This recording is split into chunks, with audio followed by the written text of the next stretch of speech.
اللي في القلب، ان القلب يتمنى ويشتهي ويرغب ان الوضع يكون افضل، ولكن لا تستطيع ان تلاعب برشلونه الا بهذا الشكل. شوف شوف شوف شوف شوف شوف شوف شوف, شوف الان، شوف الان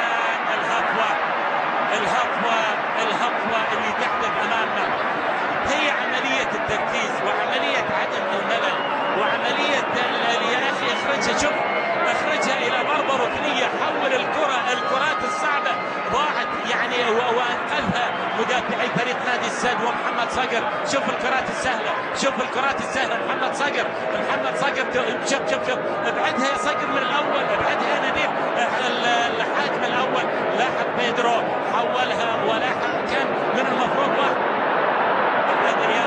هديه سد الى ما مبدوء نيانج. كان الله في عون الجميع بصريح العباره، لان هجمه وراء هجمه، محاوله وراء محاوله، تاتي محاوله اخرى وياتي الهدف الثاني في المباراه.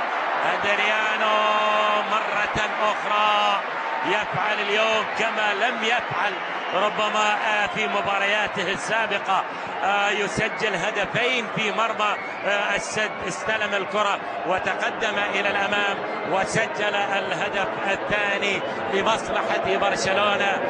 يعني اللاعبين المرشحين للتسجيل غابوا، ولكن السد يلدغ مرتين بواسطة نفس اللاعب البرازيلي. لكن لاحظ الألعاب اللي سبقت الهدف، اللقطة الجميلة والهدف اللي سجل برشلونة الكرة. إذن للمرة الثانية في هذا المرمى أدريانو يتألق دافيد فيا بداعي الإصابة. كرة تحولت وأيضا ميسي إلى الأمام، صارت أخطر وكان الهدف الثالث. كلهم يسجلون كالعادة، يفعل برشلونة بهذا الشكل.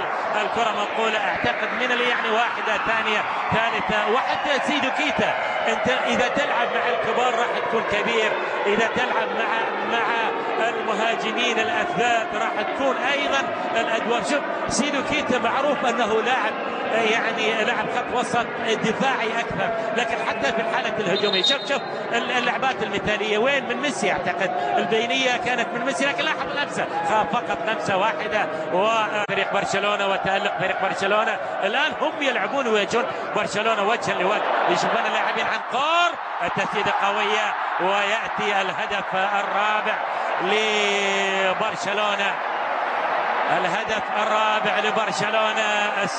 السد الآن يعني إذا كنا نقول الخطورة من ميسي، انيستا، سانشيز، فيا، الخطورة أتت من البرازيليين الاثنين ومن المالي ماكسويل اللاعب البديل يسجل الهدف الرابع لبرشلونة. لكن لاحظ الأعمال الاعتيادية الأولى الثانية الثالثة، الانطلاقة، التسديدة قوية للاعب مرتاح نزل في الشوط الثاني. ماكسويل يسجل الهدف الرابع لمصلحة برشلونة. بالتالي أدريانو